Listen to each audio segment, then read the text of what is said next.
Hello, Blungami, and welcome back to the Blungami podcast.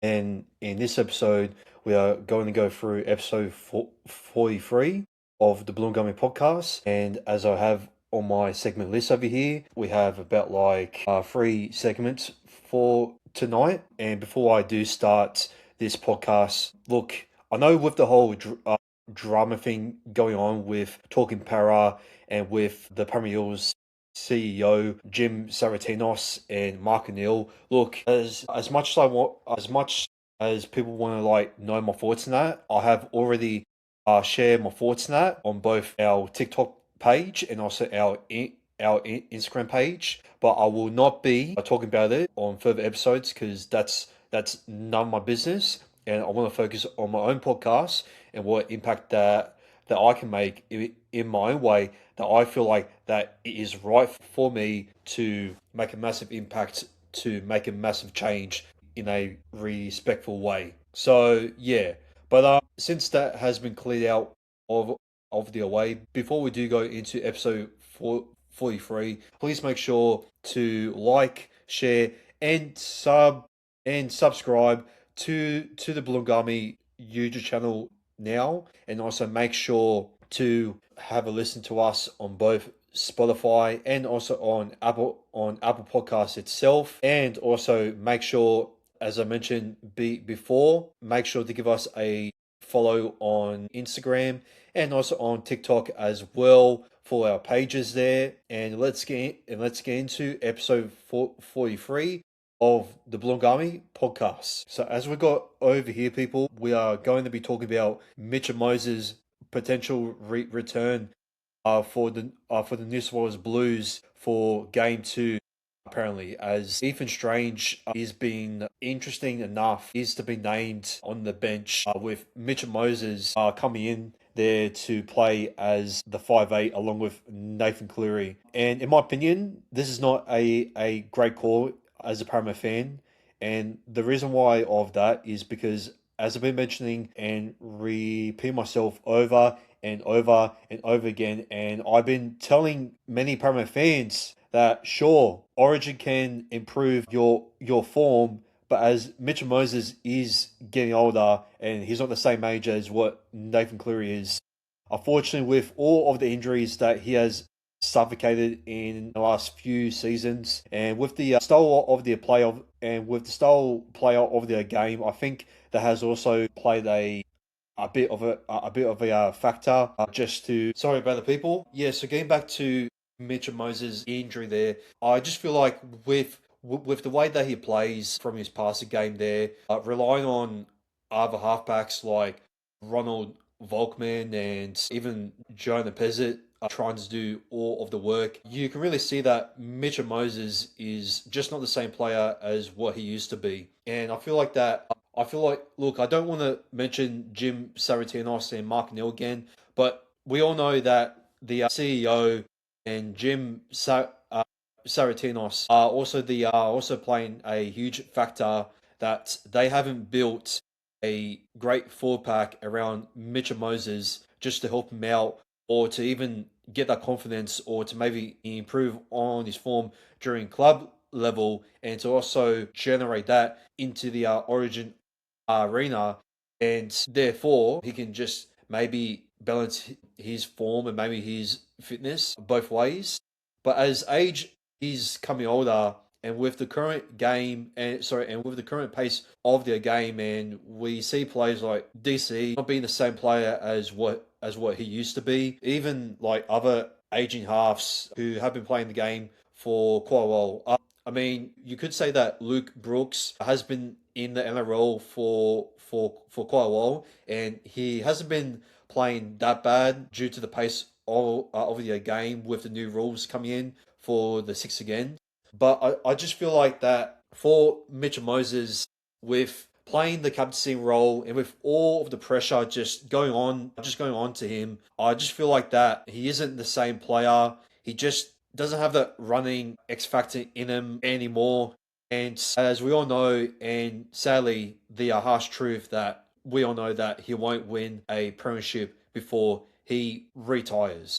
So yeah, but if it does play as halfback. I feel like that he will lead the Blues maybe possibly to a Origin Series win. But with the new 60 game rules also starting to affect state of origin, especially some Queensland players, when okay, sure, you can also like say that Caleb Ponga being sent off also helped us win the game, and without that, we players like Nathan Cleary and even Strange wouldn't spark together with the combinations and with the big moments that they stepped up to, because they were gifted with plenty of errors in that. And sure, you can also say the rain, but also with the pace of the game that a lot of people were concerned about before going into game one, into state of origin, played a massive key role into some of the players, not only for the New South Wales Blues, like Mitch Barnett, who was getting older and isn't that much of a mobile forward. And you can also see it on some of the Queensland forwards as well. So, yeah. And that's why, look, I know that winning in game one, I shouldn't be fooled as a New South Wales fan, since some people have been saying that Laurie Daly may keep the same side, and we are all hoping that Terrell May and Jackson Ford will be coming to replace Mitch Barnett. And in my opinion, I don't think also James Tedesco, even though he has won us the game from his great timing there, he did nearly knock on the ball from Salih Cobo, who was actually very surprisingly impressive, in my opinion, with his strength and with the speed of his footwork there as well from Cobo. I just feel like that James Tedesco on the kick returns was going absolutely just nowhere at all. And yeah, I would rather have Dylan Edwards in there, since he did help the Parent Panthers with his side being under strength against the Wars, who are the second most best attacking and defending team in the NRL at the moment. And to do that without Nathan Cleary, Isaiah Yeo, and Brian Tohill was very impressive. And I think from that performance there, getting a try assist there is an absolute no brainer to recall Dylan Edwards in the Origin arena. So yeah, that's what I would be going for if I was trying to pick an ideal fullback for New South Wales for game two. And yeah, but putting Ethan Strange on the bench just makes no sense at all. Like, it kind of reminds me of Brad Fittler when he was experimenting Nicholas Hines as a utility player, playing as a number 17, and he only played about like 10 minutes. Now, I am hoping that Ethan Strange won't be playing that amount of minutes there when in the first half we are losing. But unfortunately, Laurie Daly just is not using his common sense, and he just keeps on Mitchell Moses for a couple more minutes while he is trying to rely on Nathan Cleary, or just at least trying to at least run when Laurie Daly knows that he is that he is carrying a calf injury. So I feel like that Mitchell Moses shouldn't really be playing Origin at all this year, in my opinion. I know that some Paramount fans will disagree with me, but in my opinion, I feel like that Mitchell Moses, if he does want to find his true form again, I feel like bring him back with us and leave Jack Williams as a captain, since he was very impressive with his commitment still. And if you put Jack Williams as a captain, I feel like you should give Mitchell Moses some time just to do his own work there. And if he can be able to do that, then we shall then we shall see on how Mitchell Moses does with his maybe a little bit much more with his running game there, without playing as a captain and just being so stiff, trying to force the plays and trying to force his communication, and always getting frustrated all the bloody time. And yeah, and that's all I really need to say about Mitchell Moses on this segment here. Now let's move on to the second segment right now. So we are previewing our NRL match against the Canterbury Bankstown Bulldogs, who just lost against the West Tigers there. And my oh my, I can see this game going either way because both teams, especially with us battling out against the Parramatta CEO Jim Saratinos and Mark O'Neill, and also with the Canterbury Bankstown Bulldogs battling out there with their issues there with Phil Good Gus, and also with their assistant coach Adam O'Brien, which in my opinion, when they bring in Adam O'Brien with their new halfback Lachlan Galvin and just getting rid of Reed Money, I just think that the spine has just gone backwards like massively. Sure, Connor Tracy can have his moments there, and plus Jacob Corraz has been pretty decent at fullback. But I just believe that with Steph Ryan being out, I feel like that can be a little bit of a positive there for the Canterbury Bankstown Bulldogs. And the reason why I believe that Stephen Crine being out for the Canterbury Bankstown Bulldogs is a very good move is because that he has been a great in form, and I just feel like that putting him as a captain, he's just not a great leader, and I can't really see any great leaders here at all, in my opinion. And I think that's something that they lack in. Sure, Stephen Crine has that experience from the Penrith Panthers, just putting in loads of tries there and just having a speed there with his great passing technique there, I guess. But like, I just feel like that he just overlaps things and he doesn't take pressure that much well. When your side is just low in confidence and also coming back from Origin, I just feel like that the Bulldogs don't really have a true leader at the moment.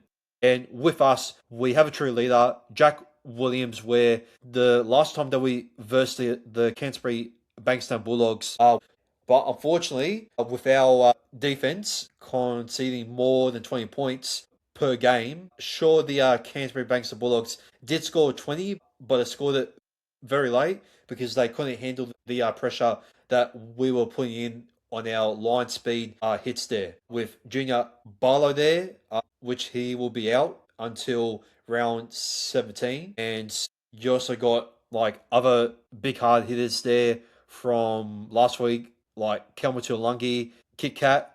He was throwing a couple of offloads there, which a couple of our forwards are starting to get back into that rhythm there of putting in more offloads there, which is great. And with Jack Williams in there committing to the runs and also just committing honest tackles as well, I just believe that Jack Williams, in my opinion, is the right captain for us to move forward. So, yeah. But I am hoping that Talon Da Silva can also not only go good in the first half, but to consistently play as a full, great 80-minute dummy half. And I feel like some of the fundamentals he really needs to improve on, but I do believe from last week when we versed against the Newcastle Knights, he really did improve on his fundamentals, and I do believe that he will improve much more better on his dummy half runs. Sam Tuivasa, I don't know why he's on the bench there. I think because of injury concerns there from last week, but I am hoping that he will be fully fit and that there will be no late changes due to his injury there. Tony Martielli. Look, I don't think we didn't really see that much there from Tony Martielli there, but I do believe that Tony Martielli will still be bringed on as a little bit of a big impact there, just to get those good post contact meters there, and just to do the job to give us that field position in the Bulldogs red zone. And finally, we have Harrison Edwards on the bench there. Hopefully that he won't be a last minute change there to be put in as dummy half. As I did say on my review on the Knights versus Eels match, that Harrison Edwards is not a dummy half.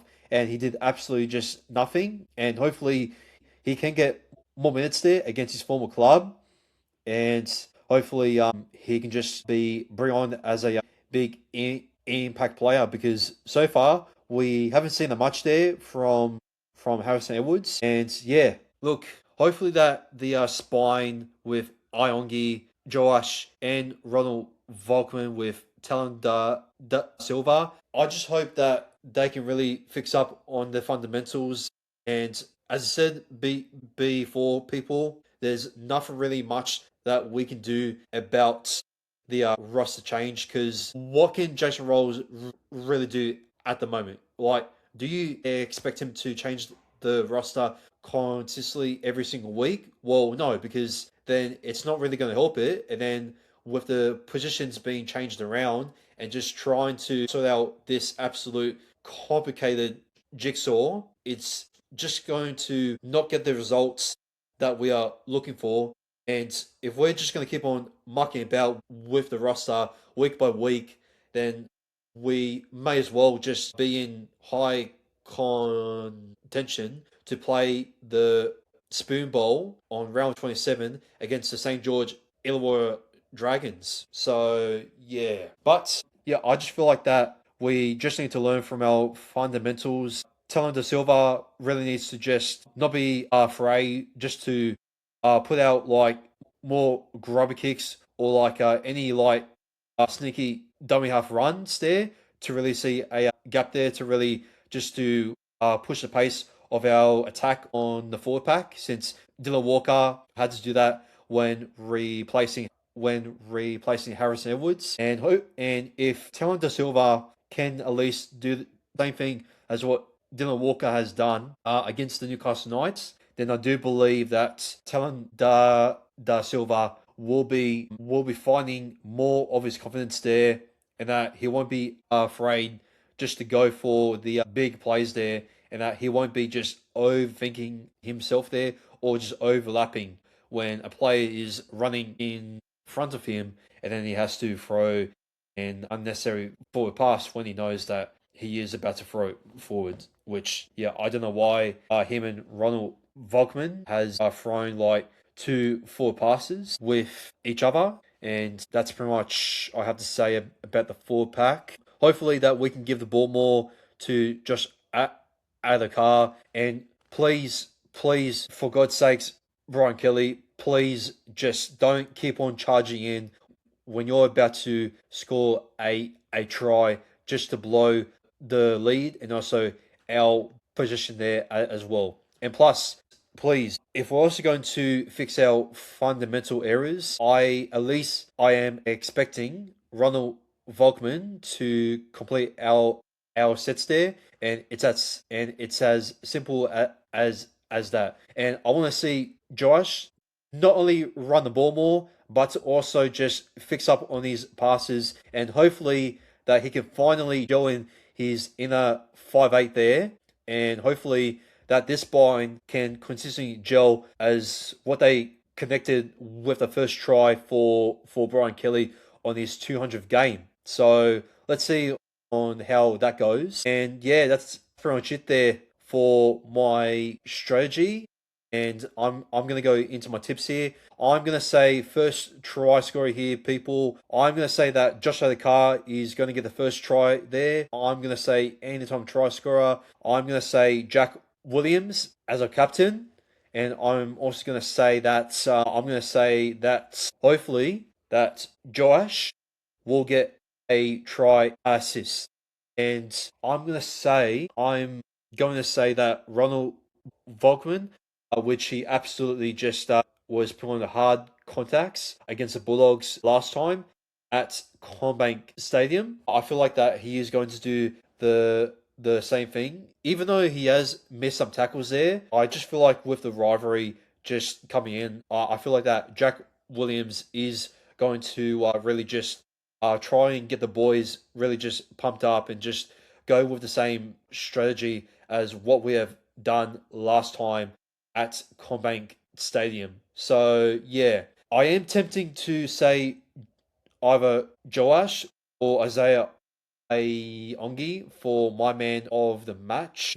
I'm going to change my man of the match, people. I'm going to say Jack Williams will be my man of the match since I think with his strategy and with the offloads and just with him trying to lead the full pack forward and just to, at least to try and force themselves to pick up the pace with the fitness to really just match the pace of the game. And I know that's a big challenge, but with a modern mobile forward like Jack Williams, I feel like he is going to be a perfect forward who is going to try and get this forward pack just moving forward and also put on some hard hits like Kelma and Kit Kat as well, and to also encourage them to make more offloads as well. And that can also just bring the confidence there on younger players on a spine, and hopefully the energy can be able to just excel players' skills and also their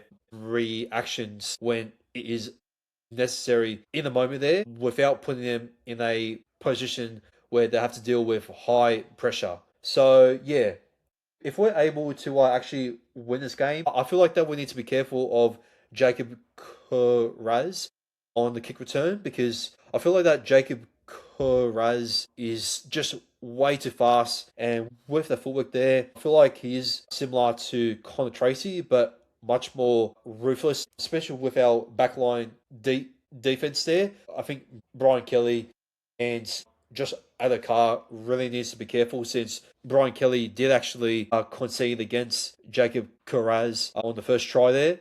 So hopefully that Brian Kelly can be able to fix his timing of his charges there. And yeah, and just pretty much put pressure on Lockie Galvin and also on Matt Burton since the Bulldogs halves, as we all know, has been absolutely abysmal at the moment. And if we could just put on high pressure on Lockie Galvin, it will also just make him overthink, just like on what he did against the West Tigers on Sunday. And we can't really underestimate in the Nari Lala as well, since he does have the speed there and can do the job and can also be a very good try scorer there. So yeah, look, if we can also just put on not only hard hits like on Leo Thompson and also see Tilly to Panilas, since he was very committed to his hard runs there against the West Tigers, so he's one of the forwards to watch out on. But if we can also just put on a amount of pressure there on Kurt Mann, I believe that the Bulldogs are going absolutely just nowhere, and that's where we are going to keep them in their own ends. And yeah, and I believe with our high pressure and with our strategy coming from Jack Williams, I feel like that the Bulldogs spine is just going to have no leadership, no real direction, and just no real communication to really just have some hopes there with the players there just after failing to get over the line against the West Tigers. But yeah, look, as I said, this is going to be a very close game. It can go either way, but I do believe that we will win this in a tight contest. I'm going to go with us to win this by 6 points, and I'm going to say that we will win this by probably in a high scoring game. To be honest, I'm going to say that we are going to win this by 26 points to 20. So that's pretty much it there for the NRL preview for the Premier Eels and the Canterbury Bankstown Bulldogs. And let's get into the other preview here, people, because not only that I'm doing the NRL now, I'm also trying to stick in with other previews there. I will try and make it as quick as possible since I have been taking up your people's time for most of the NRL, and I'm pretty sure that you people are mostly committed to staying around to really listen to me trying to talk about our team strategy going into this game. So yeah, but we move on to New South Wales Cup and we go into the draw. We go into New South Wales Cup. Knock on effect. There you go. And the team lists are out. And as we got over here, I'll go through the team list. So in there, Charlie Geimer. Finally, he has been dropped, which I have called it for him to be axed during my Knights versus Eels preview, since he doesn't have the size and he's not that mobile, and he isn't really a great defender in my opinion. And yeah, I feel like New South Wales Cup will really teach him a lesson or two, and hopefully that he can improve on his form. Maybe just try and focus on your defense, and that's pretty much all that we are asking for. And also, another issue with him is that sure, fitness is very important, but I feel like since he has cut it down, because since he had to be fit with the current pace of the game, I feel like that New Source Cup will also help him out just to really just practice, just trying to stay fit for most of the minutes there, trying to fix on his not only on his defense there, but also on his offloads there as well, and maybe just put on some hard hits there, and just at least try to commit to those gaps there, and just to try and push yourself, just to get your own team into a great field position there. Our outs there: Christopher Petrus, Joseph Noah, and here is the team list for our Parramatta Eels. So we got Bradley Avery, we got Mohammed Alam Madine, we got Araz Nava, we got Devontae Vela, we got Jordan Hill on the wing, Lorenzo Talatina at 5'8", Upper Twindle at halfback there. We also got Tegan Brown, Riley Smith, Tyrese Kenny at prop. That's a very interesting pick there from Nathan Careless. Jesiana Fauna Luta at the back row, with Charlie Geimer also playing at back row there. Saxon Pryx is still in cup, playing as a lock forward. On the bench, Cruz Nuitili, Skid Mitt, Ryder Tuolungi, Zach Visconti, Trace Beatty, and Max Tupo being out there in the reserves as well. And that's pretty much it there. So I am just guessing that our New South Wales Cup team is going to be just very fast forward, and I am expecting Charlie Geimer just to play very good, and just to commit to those tackles and those hard hit ups there, and to convert them into strong post contact meters, just to give us great field position there. And yeah, and Saxon Price, look, I haven't really seen him play in cup, so I'm just going to go straight into my tips here, people. I'm going to say first try scorer is going to be, and look, the Bulldogs forward pack with the former Manly dummy half there, Gordon Chankam Tong, can be very lethal there at some moments there, but he isn't really the most perfect dummy half, so I haven't really seen on how he has been going during Cup. But they have got Logan Spinks, they got Lewis Gross Semi Hopoi in there. They have also got Alex Ponty, Sean O'Sullivan. They got Michael Nasser there with Nick O'Melly, Sosaia Alatini, Jonathan Sewer, Kay Dukes, and that's pretty much their team list there. Look, Jonathan Sewer can be a very good winger there, and can really just be a great try scorer on his days. So I don't know how Mohammed Alam Medine is really going to go against Jonathan Sewer there. So I am hoping that Mohammed is going to go good. And yeah, so I'm going to go with Jordan Hill. I have heard that Jordan Hill has been going good for the Cup team, since I think he has been coming over from Jersey Flegg. And I'm going to say my anytime try scorer, I am going to have my fingers crossed that it is going to be Charlie Geimer. So yeah, and that's pretty much it for. Hang on a sec. My man of the match. I'm gonna say that I'll probably go with Arpa Twindle there. I think he will score a try for himself there as well, and I think he will set up a link up there with Lorenzo Talatina, and I think Lorenzo Talatina can at least put out a great pass there, maybe onto Jordan Hill, and yeah, I think he's going to absolutely just dismantle the Canterbury Banks and Bulldogs, and I'm going to say that we are going to win this just by 13 plus, and I will say that we will win this by 22 points to 12. I think the Bulldogs will make it a close game, but I feel like that most of the points going to be going to be generated there from Arthur Twindle and Lorenzo Talatana. But I do feel like that the Bulldogs back line is going to have some points in them.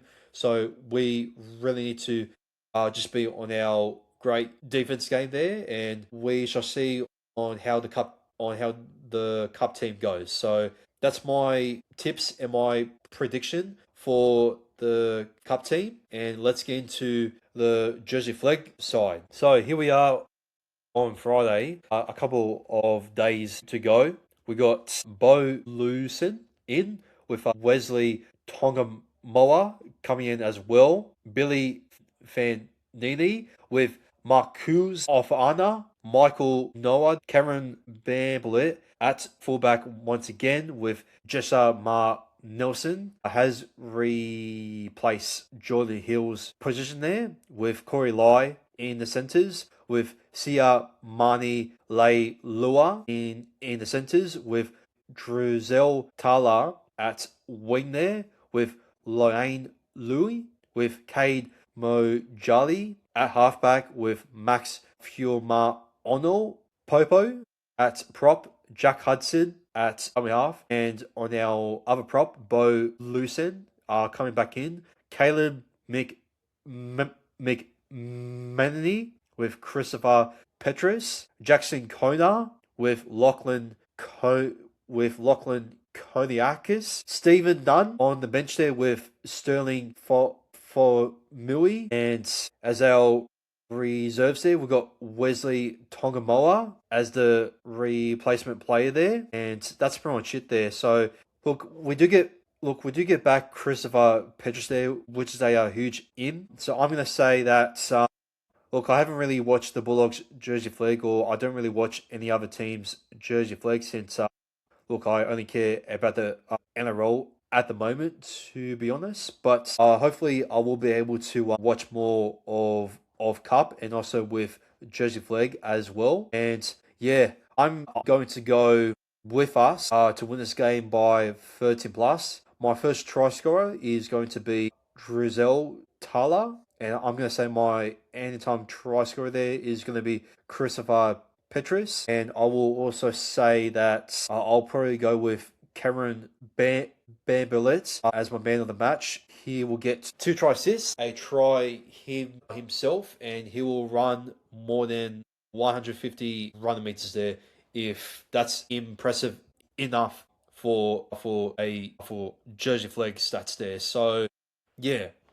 And also my score prediction, as I mentioned before, we are going to win this match by 13 plus, and I'm going to say that we are going to win this by, I will say we will win this by 30 points to 12 points. So I think it's going to be one of those matches where one of our radio sides are going to win comfortably here, and that's my preview for 4 of the NRL, the knock-on effect cup, and also for the Jersey Flag Cup as well. So yeah, other news coming in now, people. I've seen on Instagram that Kenny Cherryton has been named to play for the New Zealand Kiwi Ferns in the 26 Rugby League World Cup, and I want to say a massive congratulations to her. And yeah, I will bring up here right now, and just showing on this tab over here, she quoted saying, "My heart was calling." Cheriton puts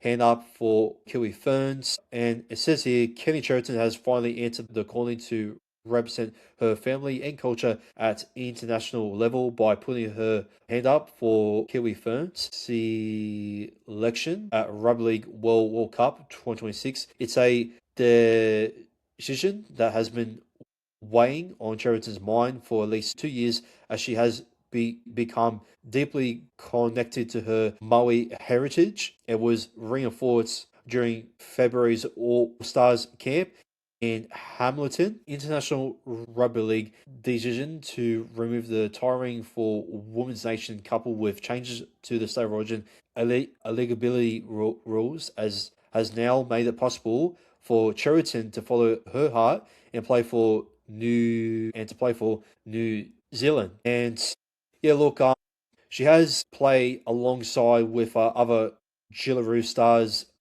but she will be playing alongside with Shannon Matto, as this will be the first ever Jillaroo stars to switch from international allegiances to New Zealand or England, and more are expected to do the same ahead of the World Cup in a move that ensures the competitiveness of the Rugby League World Cup 2026. It is just about connecting with who I am, and I think the rules have worked for players like me. Sheraton said it has been sitting on my mind for about 2 years now to make the switch, and I did inquire about how someone would change because I just feel like I would really love to don the black jersey, but it was a really hard process. At the forefront of this decision is my culture, my family, my Wara Kappa Pa, and where I come from. And she was born in Sydney, but she grew up in Perth, as you all know. And yeah, hopefully that it will be a much more competitive clash now between the Jillaroos and also the Kiwi Ferns. But I mean, look, it's always been a close match between the two sides there, and hopefully this Rugby League World Cup for the females, it will be much more closer, and that it won't be a one team just destroying every single nation like how the Jillaroos did last World Cup. So yeah, so congratulations to Kelly Cheriton just to chase her dreams, as it has been on her mind for the last 2 years, and hopefully that it can really just bring that big impact as what the Kiwi Ferns have been trying to find, just to really get one over the Chillaroos, since I have won against the Chillaroos in the past, but you know what I mean. So yeah, and that's pretty much it there from episode 43, people. If you have enjoyed episode 43, please make sure to like and subscribe and also share on our YouTube channel for the Blue Army podcast. And make sure to give us a listen on both Spotify and also on Apple Podcasts itself. And make sure to give us a follow on both of our pages there, on both Instagram and also on TikTok as well. And that will be it there for the Bulungami podcast, episode 43. And as I always say, go Para.